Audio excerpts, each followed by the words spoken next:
Modular synth content is overwhelming because of all this stuff. What is this and what does it do? The reason why it took me so long to make a modular synth video is because it just took me a long time to learn it. I started out with the M32 and the DFAM from, is it Moog or is it Moog? They're semi-modular. So I was like, oh, semi.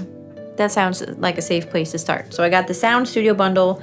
I have like a little book of patches that tell you exactly where to plug in and stuff. So I was like, great, awesome. You've seen it used here on the channel, I'm sure. The main way that you've seen me use these two devices is to create beats or bass lines that I can play harp alongside.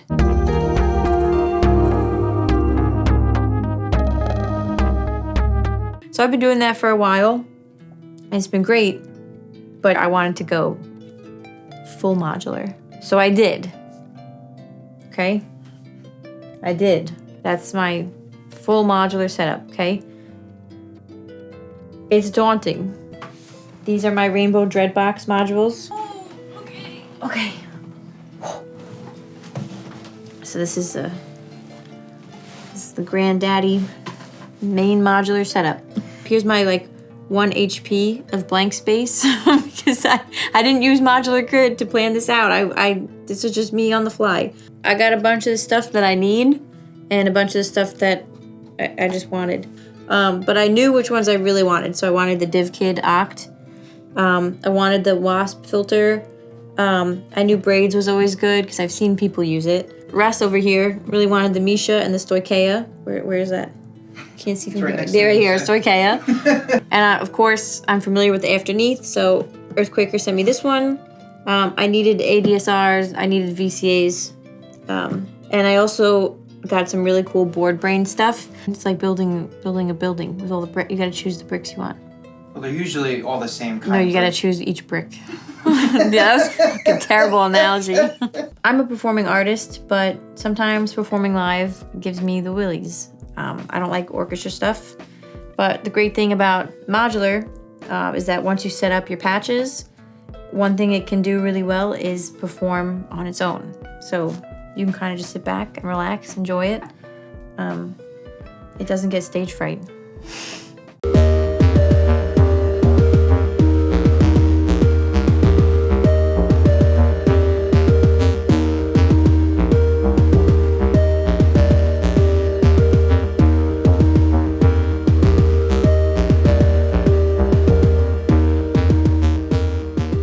That's not to say that it can't be a performance, because you can just turn a couple knobs here and there.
I'm not gonna make this video and say, I knew everything.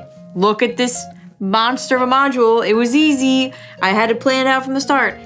It took time to build this up and to get it in this current state. But I'm happy with it, so I want to share a couple little pieces and just kind of show you what it can do. I took a lot of courses. I took a lot of online courses on how to patch, how to learn the basics of modular synth. And I'm gonna be honest, not super helpful for me. I was ready, I had my pencil and my notepad, I was taking notes and stuff, and I was like, and then I sit at this, and I'm like, okay, I'm ready to do this, right? It's like when you study French and then you go to France and you're like, I forgot how to speak everything. So I went on Reddit And I asked, I was like, any modular synthesis in Long Island? Help me. No answers. I think I went on like Craigslist, which like bad answers, not fun answers. Around that time, a professional modular synthesist who lived on Long Island reached out via email and said, hey, I'd love to collaborate. Maybe we can run your harp through some modular synth stuff, have fun, you know. And it came at the perfect time. I was like, absolutely. So we met up, and I can't even explain the difference of how helpful it is to sit with someone in person, you know, be able to ask questions, have them show you exactly what they're doing versus watching it through YouTube or reading about it. It's a world of difference. And Frederick Foxtrot, who's my friend, who's my good friend now, is the person who showed me how to do a lot of what I'm doing today. So thank you, Frederick.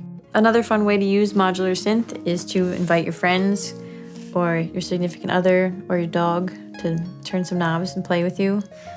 So for this next part, I'm going to be playing the Arturia key step while Frederick controls the main modular system and Russ does what he does best, turning more knobs.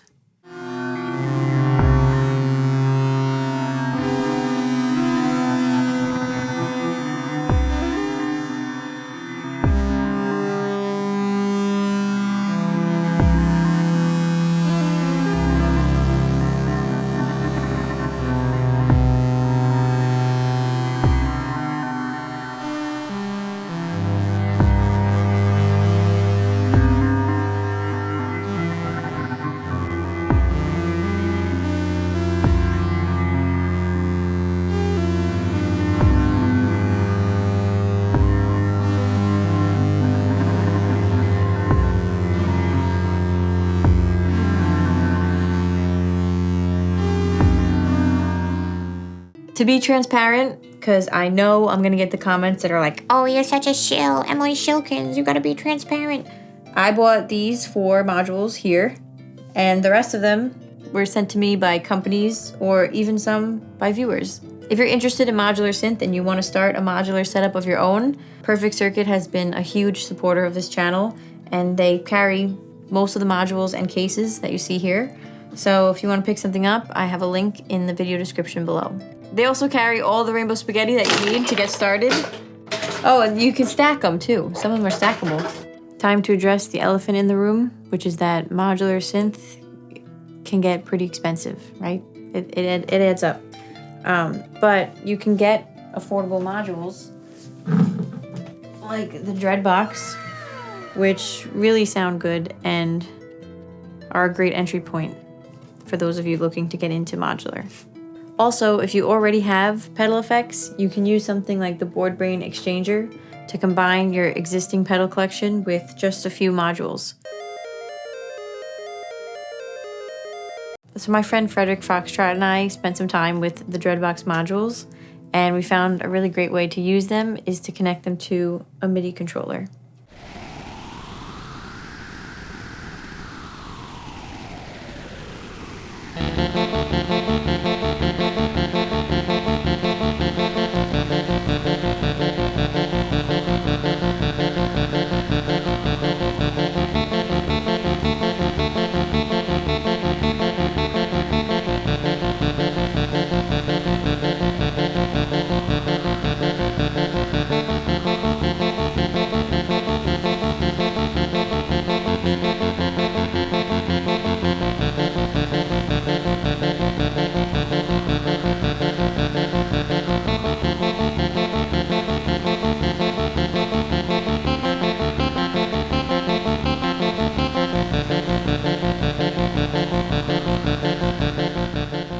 I want to get a jump on those comments that are going to say, like, why do you have so much gear? Like, why is your modular setup so expensive when you're still learning? And I wanted to dive deep into modular and use all the resources that I possibly could to make content so that the people who may be intimidated or scared by modular synth stuff don't feel as scared. I was always really interested in modular synth stuff, but a big reason I didn't get into it earlier was because most of the content that I was seeing about modular was not easily digestible for me, who didn't know anything about modular. it's scary. There's like a tangle of wires. You know what I mean? People are doing all kinds of crazy things, and I'm like, I have no idea what that is. And I know some bits in this video were like a tangle of wires, but I wanted to just give you an overview of what Modular can do before we start getting into more specific stuff. Now that we kind of got this bare bones introduction to Modular synth out of the way, I'm going to start integrating some simple modular concepts into future videos here and there. If you're curious to hear what my harps sound like when run through my modular system, hit that subscribe button and stay tuned because it's coming up. Thank you so much to Frederick Foxtrot and Perfect Circuit for helping me with my modular setup. Thank you to the Earth Modular Society Discord channel for answering some of the questions that I had while building everything. And thank you to my patron who sent me 2 of my modules. I will cherish them forever. Thank you, Earthquaker. Thank you to Eventide. Oh, Amisha's so good. Thank you to Moog. Thank you to, and thank you for watching.